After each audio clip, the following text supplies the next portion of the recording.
video, I'll show you the 7-step process that I use to configure logging in high traffic Azure functions so that logs are useful, traces stay correlated, debugging is fast, and costs never spiral out of control.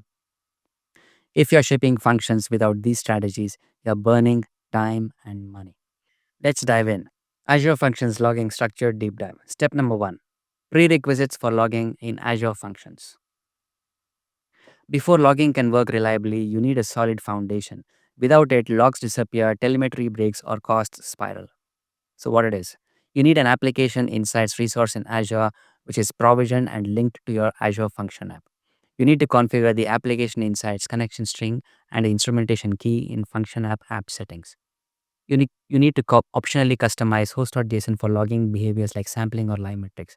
Properly integrate the App Insights SDK and use the appropriate classes for isolated worker. Functions must accept ILogger injection for logging calls. Optionally, you need to assign RBAC roles for querying, sending telemetry. Ensure network egress if private endpoints or firewalls. Skipping any of these leads to blind spots during debugging. Connection strings and SDK integration ensures logs flow correctly.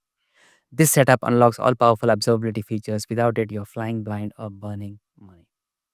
Now that your foundation is set, let's configure logging to capture the right data and the right volume, starting with log levels.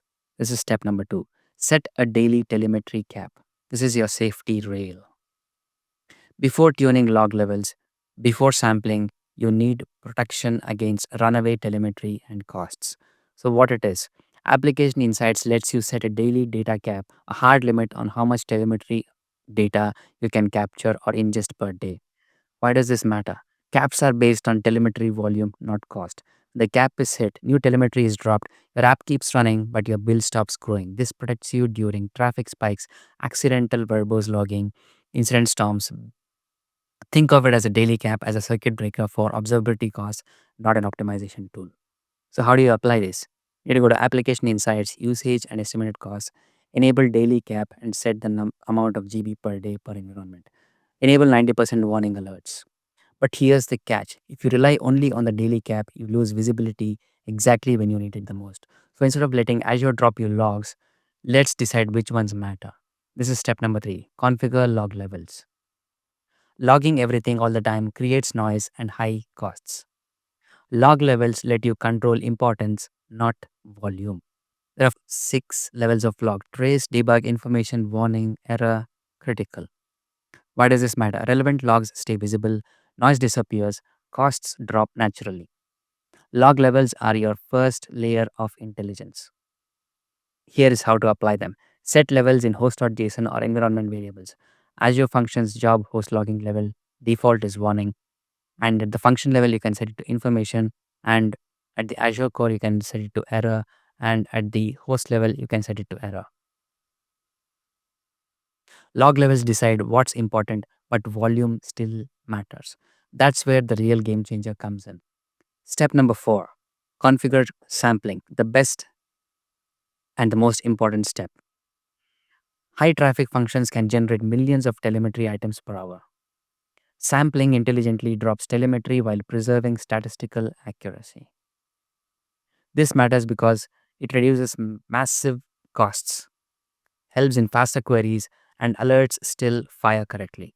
Sampling gives you control under load without blind spots. Here's how to apply it. Add in the host.json. This particular config, logging, application insights, and sampling settings. They should be enabled. And the maximum telemetry items per second is what controls the volume. You can set it to 1, and only the exception types are filtered through this particular config. You can also enable live metrics if you want to see the metrics as the function is running, or you can disable it. But what if your functions generate extreme telemetry? For example, if you're working in IoT payments or streaming systems. Step number 5: high telemetry volume functions. High volume telemetry can blow out costs and clutter dashboards. Use data retention plans, adaptive sampling, and log level overrides per function. This matters because you can maintain monitoring fidelity for critical functions, suppress noise, and keep costs manageable. This is how to apply them. Choose basic versus analytics plan based on needs. Set global default to warning or error. override with information for critical functions, suppress verbose logs to error or warning. Great. Now that telemetry is under control, if you have found these strategies helpful so far, hit the like button, subscribe for more Azure and cloud content, and tap the bell icon so that you don't miss upcoming deep dives. Now let's see how to log properly in your code with the ILogger.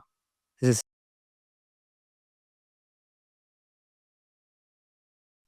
step number 6, ILogger SDK methods and their meaning. ILogger is your main API for emitting logs. Correct use will give you meaningful and actionable logs. Let us see what are the methods and what are the use cases for each of the method. Log trace is for very detailed dev or debug level logs. Log debug for its for interactive debugging. Log information is used for key lifecycle events. Log warning is used for unexpected but non-breaking errors. Log errors is used for recoverable failures. Log critical is used for fatal unrecoverable failures. So align log level usage with functional criticality to optimize retention and alert. Let's move to step number 7, logging helper class, your logging best friend. This class is a centralized logging helper. It has centralized logging logic and reduces duplication and adds context. It's a generic helper wrapper around the iLogger interface. It adds environment, function name, and correlation IDs. Supports all log levels.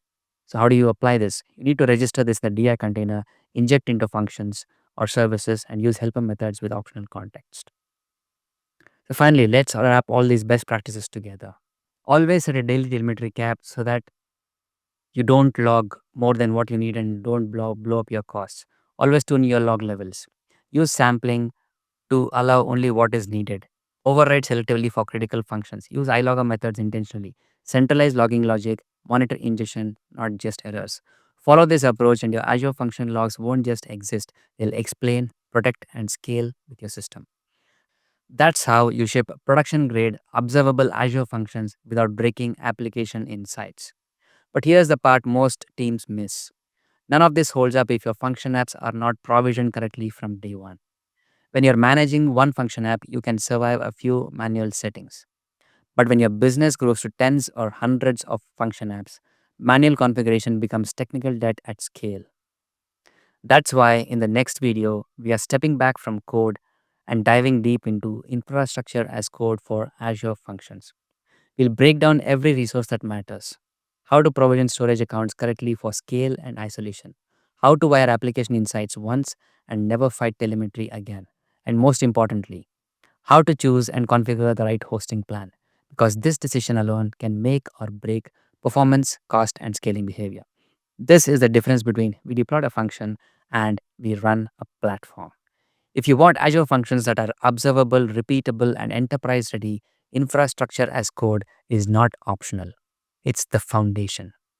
I'll see you in the next one.